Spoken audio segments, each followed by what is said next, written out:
Ladies and gentlemen, welcome back to the Intel Extreme Masters Katowice for StarCraft 2.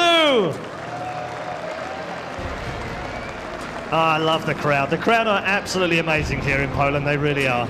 We have a fantastic semi-final coming up for you. It is, of course, as if we even dared imagine it wouldn't be, an all-Korean semi-final match.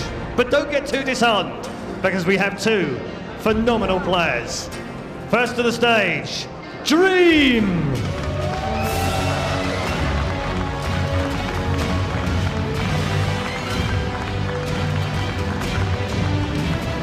And he goes head-to-head with the reigning world champion. He is PartinG!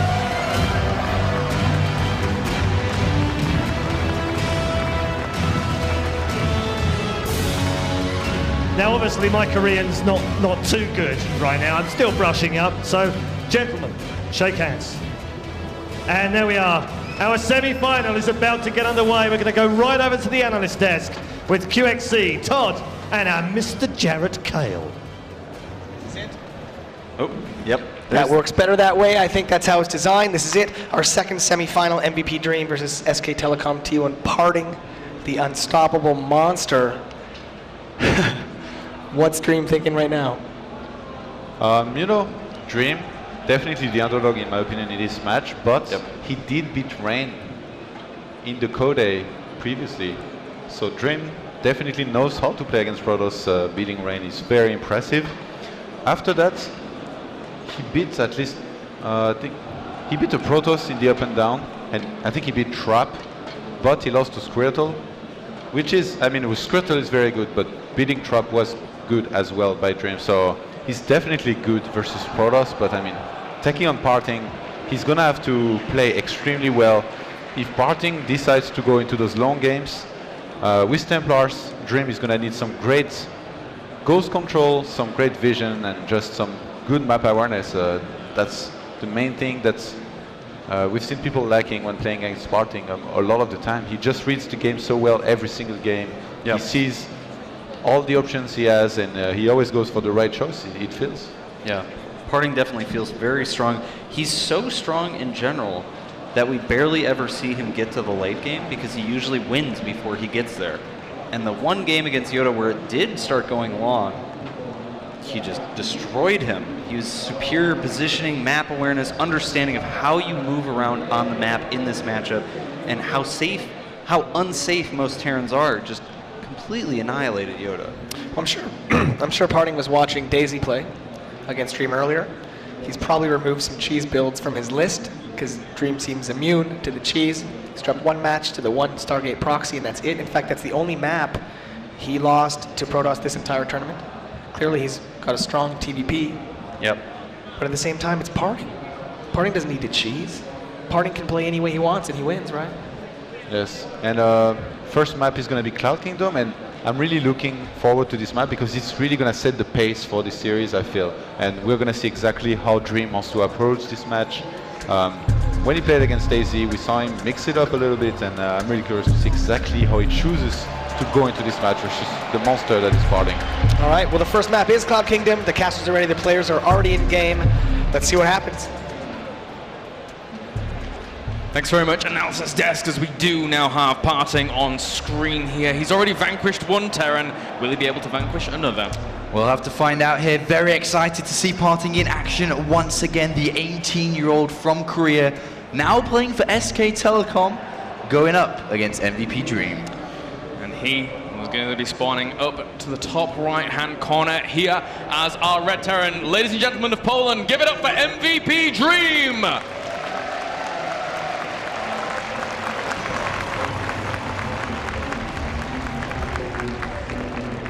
This one steady, and spawning down to the bottom left-hand corner after coming from a very, very convincing 3-0 against his previous Terran opponent. Give it up for SKT1's PartinG!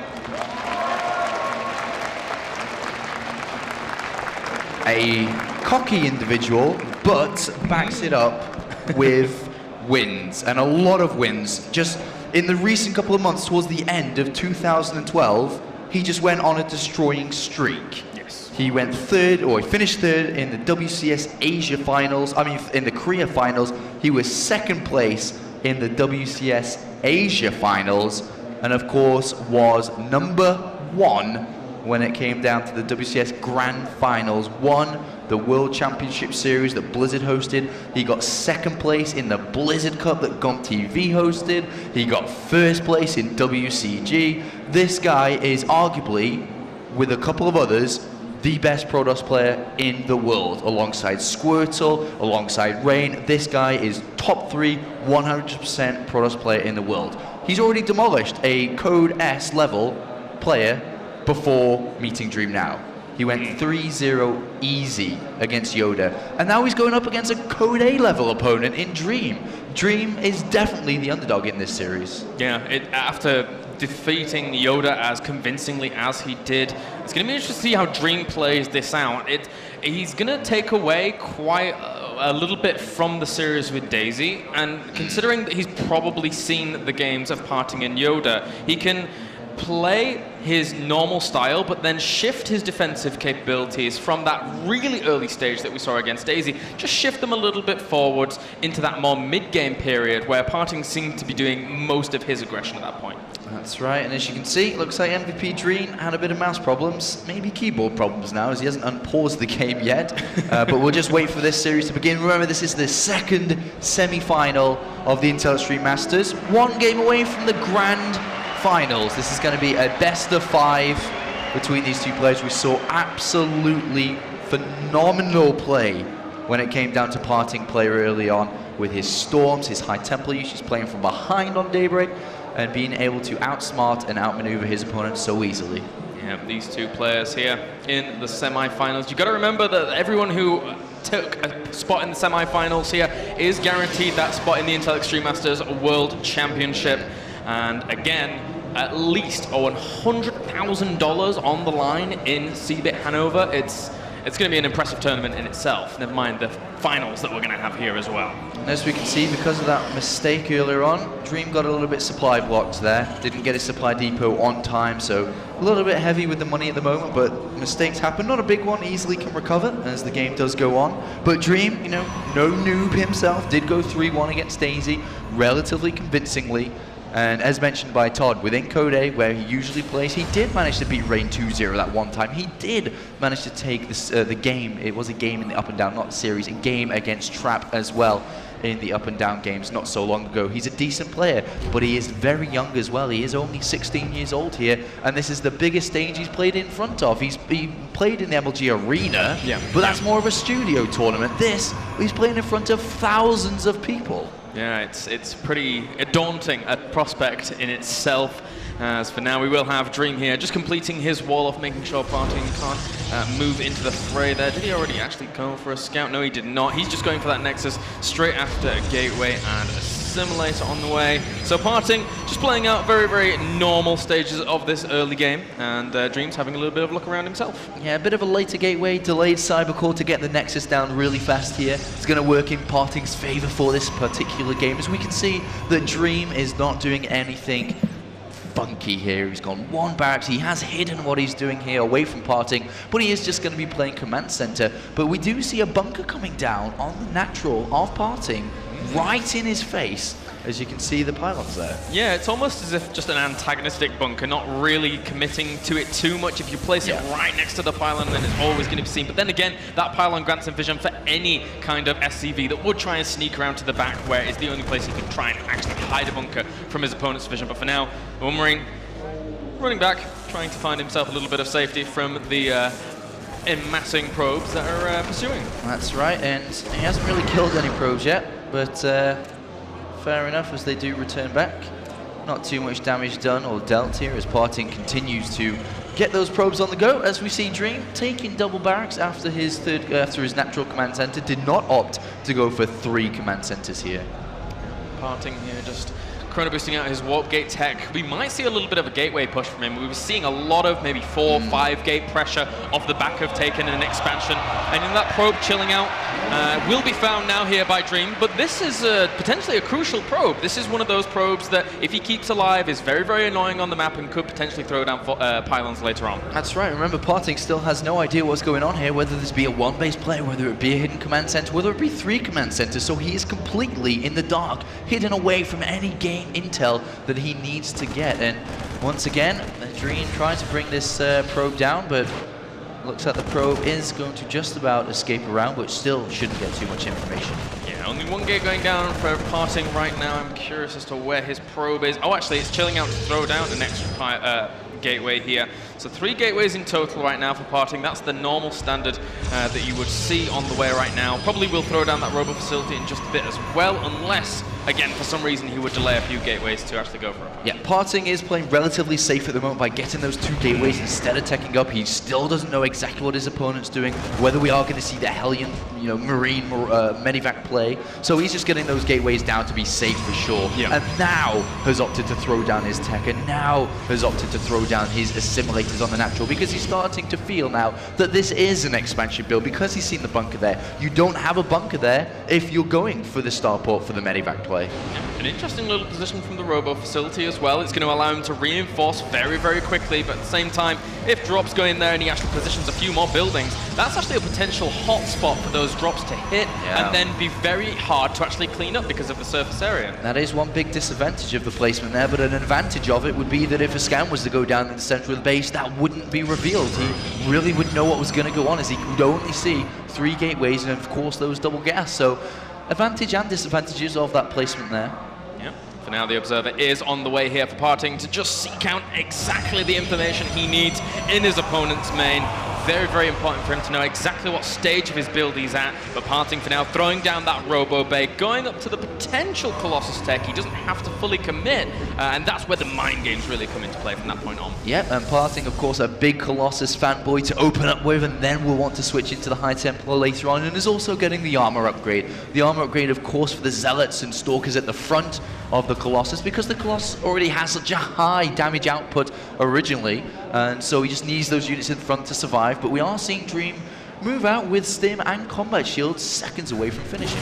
Yeah, it's a scary little army here that he has moving out. 6 Marauders and 13 Marines currently on the field. Not all at the very front, of course, but still quite a healthy contingent, as the force field will catch a few of these units. Nicely done there by PartinG. But this is also acting as a trap, because there are units coming from behind here. PartinG has a pylon which sees them, they stim in, and he's going to get right into the mineral line here. And all of a sudden, PartinG's like, oh, I got sentries out in the open, and they're even getting exposed to the Marines and Marauders there. Oh, dear me, PartinG caught out of position, not expecting this clever little movement. Beautiful little double-pronged attack here by Dream, as he does continue to stood a step here, killing off a lot of the workers. 11 have gone down here, so Dream with a phenomenal little step forward in that worker count, and even doing so much more damage. He could focus down the Nexus here, but he's just going to go for the Robo facility. Yeah, and look, PartinG is gritting his teeth right now, because that was a smart, intelligent move from Dream there. PartinG a little bit too eager to move down, and, well, with the Immortal out, yes, he will be okay for now, as he should be able to clean up these units, but not without losing the Stalkers, that's for sure. And, well, as the Immortal stands everlasting, that was a smart move from Dream, giving himself a bit of an edge in this game. Completely blasting away those Marauders there, decimating them in turn. We have the factory now going for the offensive liftoff, and more barracks on the way, as well as that +1 going down. Meanwhile, back at home for PartinG, Twilight Council going down, and this is something that I was considering. As soon as I see the armor upgrade when the Robo facility is going down, I always think, well, maybe he's going to commit more to a gateway potential, due to the fact that the armor is always going to help the gateway units that much more than it would the Colossus in essence. That's right, and that's what it seems to be in this game. But look at this over in Dream Space. He has not got a 3rd command center down yet. He opted to throw down double barracks first, so he's delaying his 3rd command center to increase his army value size here, which means he's going to be able to put the pressure onto PartinG. He's going to be able to drop into the main base, and this real difficult ride that PartinG's experiencing has not finished yet and isn't finishing anytime soon. So we have the charge on the way as well as that +1 finishing up in just a little bit. We will then, therefore, have pretty good upgrades out for Parting. 1-1 against the 1-0 once that +1 weapons finishes for Dream. But still, the Templar Archive's going down. He needs those gateways finishing now. Those two medevacs are going to rendezvous here with Dream. He throws down the scan. Those force fields seem to be good. Yeah, and that one force field, 2-3 force fields, not the best force fields, do trap and prevent units from coming up there. But Dream, 20 supply ahead. Zealot charge nowhere near completion. 1-1 is about to complete for Parting though. But look how far ahead that command center is compared to the Nexus. And it looks like we are going to start to see maybe a lift up into the main base. I think this is the perfect time for Dream. He could actually pick up, go into the main base. And well, it looks like Parting is coming down. I think that was an opportunity. But of course, Dream doesn't know really what's there waiting for him. I still think it's a viable option here. And there he is going to do it. There are some feedbacks waiting. Medivacs aren't too high though, so he doesn't want to go in there though. Looks like that first medivac could have been picked off. Yeah, there was the potential. It was going to be very, very close here as Dream now trying to move around to the front of his opponent's natural.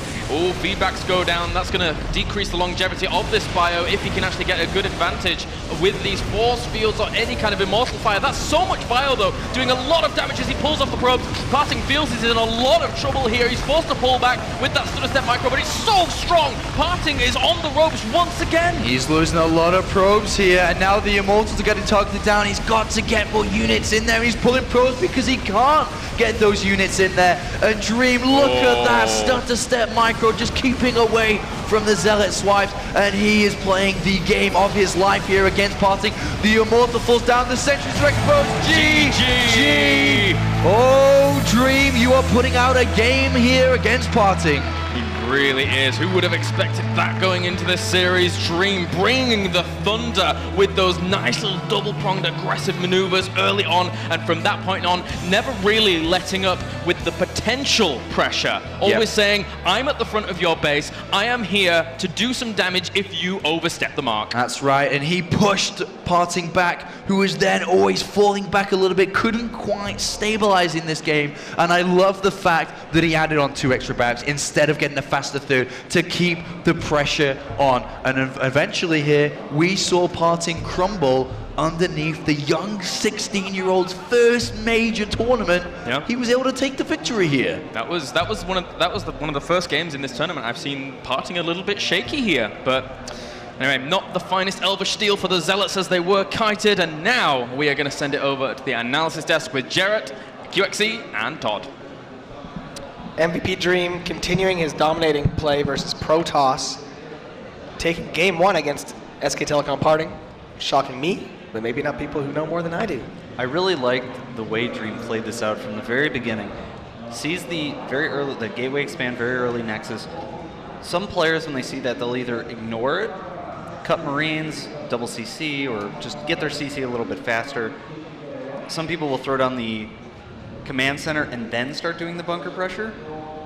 But what Dream does is throws down the bunker as if he were doing a proxy marauder, as if he were doing an 11-11, as if he were doing a 2-Rax. And so the timing of the bunker is such that Parting has to pull probes, and he is completely in the dark as to what kind of thing it could be. If the bunker had been 10 or 15 seconds later, then Parting could think to himself, like, this is like a post 1-Rax expand type of bunker pressure. Yeah, I completely agree. Parting here, he chose to open for the gate, gas, and Nexus, which is an exploitable build. Basically just because Dream, he knows that Parting is not going to scout when he does that. And you can just put pressure on, like you said, with the bunker. And also, you don't even need to commit much. You just make a bunker, and then if the Protoss pulls a lot of probes, which he always will, you just cancel. You lost 25 minerals, but the Protoss loses way more than that for pulling all these probes that are not mining during all this time. So Dream, already pulling ahead in the start, he goes for the standard command center into bio, and then at around 8 minutes 30, he starts setting up a trap against Parting here. We can jump into the replay. We have this one Zealot at the watchtower here. It's gonna see those units coming here, and Parting, he does not suspect anything. He's gonna jump on this opportunity to try to catch those units out of position and kill them. So he goes for it, and that's his vision here. He does not suspect anything at all, really. He catches those units. In the meantime, we see Dream. He already has steam packs, so he's going to be able to steam and try to get as many kills as possible. He gets a couple units for free, he gets a pylon, and this was just so good here by Dream, being able to kill quite some probes. I really like Dream's decision to pursue this as his follow-up strategy. So I was saying the early bunker kind of leaves Parting a little bit in the dark and unsure of what Dream is doing. Dream does a very good job of preventing a probe from ever scouting his base. He also decides to build his command center inside his main. All of those things contribute to this game where going on to the 8 or 9 minutes, Parting is not exactly sure what his opponent is doing, and up until that point, he has to try and make his decisions as general as possible so that he doesn't get caught by one specific build. If he committed because he thought his opponent was doing some kind of one base play, he commits too heavily, he cuts probes, things like that, then he ends up losing the macro game. If his opponent maybe did a fast 3cc and he does that, then again, there's so many situations because there were so many possibilities for what Dream could be doing that it was very hard for Parting to be general enough. And then Dream follows it up with a very aggressive play designed to punish something that maybe is too general to really have enough units for it. Yeah, the situation after this rush basically is that Dream, he's up to 48 SCVs to the 40 probes of Parting, and he's going to throw down 2 more barracks, which is really smart in my opinion. This is definitely better than throwing down a command center before that. Yeah. Because he's going to keep on making a lot of units out of those barracks, and he's going to have way too much units for Parting to be able to take a quick third. And because of that, Dream, he's basically going to keep on continuously making SCVs here, and he's going to throw down his own third. So he has his advantage, and he knows a way to keep on developing this advantage further and further into the game. Yep. So I'm actually very impressed in this game by Dream here. I mean, Parting, he went for a very standard build here, kind of rain style, where you go for the Forge and the Robo Bay for Colossi, but he did not choose to follow up with Colossi after all this happened. Parting realized he was behind, and he tried to come back, just like against Showdown Daybreak, with a charge lot Templar style, but Dream just did not give him enough time to do that, and he put some pressure on and just finished it. Yeah, I really liked the decision, like you said, the decision to add 2 more barracks instead of that third command center. Usually, the point of the really fast third command center against Protoss is because if you add more barracks, it doesn't add anything to your timing, and you can't continue to pressure with that only 2 base economy because Protoss can go up to a third and kind of play safe. So you get that fast third command center, gives you an eco boost, and then you get a 3 base timing. When you do that much economic damage to your opponent, you don't need a 3 base timing. You have a 2 base timing just by adding those 2 additional barracks and continuing to rally and continuing to pressure. All right, well, interesting to note, the only 2 maps that Parting has dropped prior to this series in the entire tournament were both to Lucifron, where he lost 2-0. Yep. Lucifron's a great Terran, but I'm not sure he's Code S level Terran. And it could be the case that MVP Dream is a master of TVP, and Parting, maybe he's going down here. I guess we'll find out. The next map is Ohana. The players in the game, the caches are ready. Let's see what happens.